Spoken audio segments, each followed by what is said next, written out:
నమస్కారం. అక్షరలిపికి స్వాగతం. ఈరోజు మనం చెప్పుకోబోయే కథ పేరు వచ్చాడు. రచన భవ్యచారు. మళ్ళీ వచ్చాడు అతను. ఏం చెప్పాలి, ఎలా చెప్పాలి, ఎందుకు చెప్పాలి, అసలు ఏం చెప్పాలి?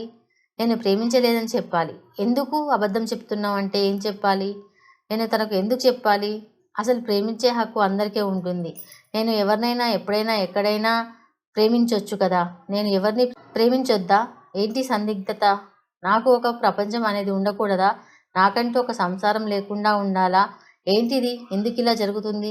నేను ఒక మధ్యతరగతి అమ్మాయిని. నేనేంటో నా పనేంటో అంతే. కానీ ఎవరిని పట్టించుకొని తత్వం నాది. కానీ ఆయన మా నాన్న నన్ను నా పరిస్థితి చూసి ఏంటి ఎప్పుడూ కూడా ఇల్లు, అమ్మ, పిల్లలు అంటూ నీ జీవితాన్ని ధారపోస్తున్నావు? నీ గురించి నువ్వు ఆలోచించవా అంటూ ఎప్పటికప్పుడు నన్ను నా జీవితం గురించి పట్టించుకునేవారు. ఎప్పుడైనా నేను ఆలోచించాల్సిందే. కానీ ఆలస్యమైంది. అయినా అతను అడుగుతూనే ఉన్నాడు, ప్రేమించలేవా అని.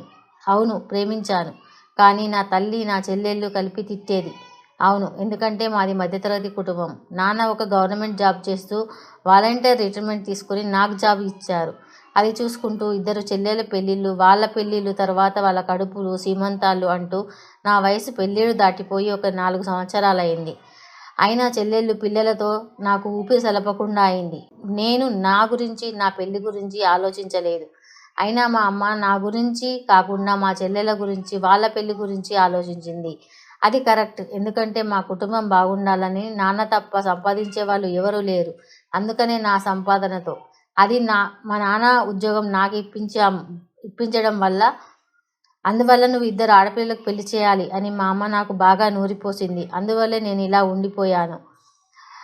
మా చెల్లెలిద్దరికీ పెళ్ళిళ్ళు జరిగాయి. ఇప్పుడు రెండో చెల్లి ఒక బిడ్డ తల్లి కూడా కాబోతుంది. దానికి జరగవలసినవన్నీ జరిపించాక ఇంకా నాకు 40 ఏళ్ల వయసు రాకముందే చేసుకోవాలని నాకు ఉంది.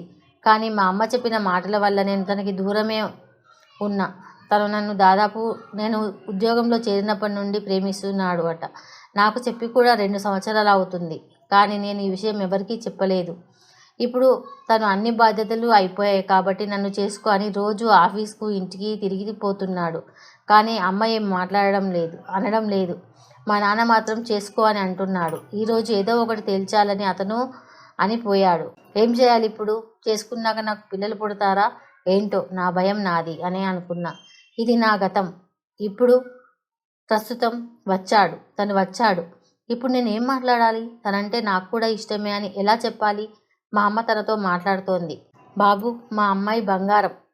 తను ఎప్పుడూ మా కుటుంబం గురించే ఆలోచిస్తుంది. అందువల్లే 2 చెల్లెల పెళ్ళిళ్ళు, వాళ్ళ పెట్టిపోతలు అన్నీ చూసింది. ఇక ఇప్పుడు తనకి బాధ్యతలు ఏమీ లేవు.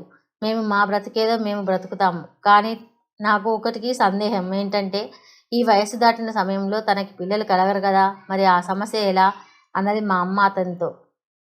ఎందుకంటే తన భయం తనకు కూడా ఉంటుంది కదా.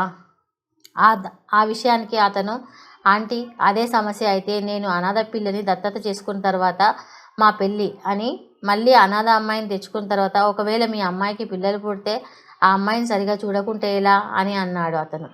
లేదు బాబు, మా అమ్మాయికి పిల్లలు పుట్టినా కూడా అందరినీ సమానంగానే చూస్తుంది. నీకు అనుమానమే అవసరం లేదు అని హామీ ఇచ్చింది.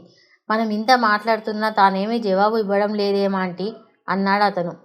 నాకు సిగ్గు ముంచుకు రాగా లోనికి పరుగు పెట్టాను. ఈ కథ కనుక మీకు నచ్చినట్లయితే లైక్ చేయండి, షేర్ చేయండి. అలాగే మా ఛానల్ని సబ్స్క్రైబ్ చేసి పక్కనే ఉన్న బెల్ గంటని యాక్టివేట్ చేయడం అసలు మర్చిపోవద్దు. ధన్యవాదాలు.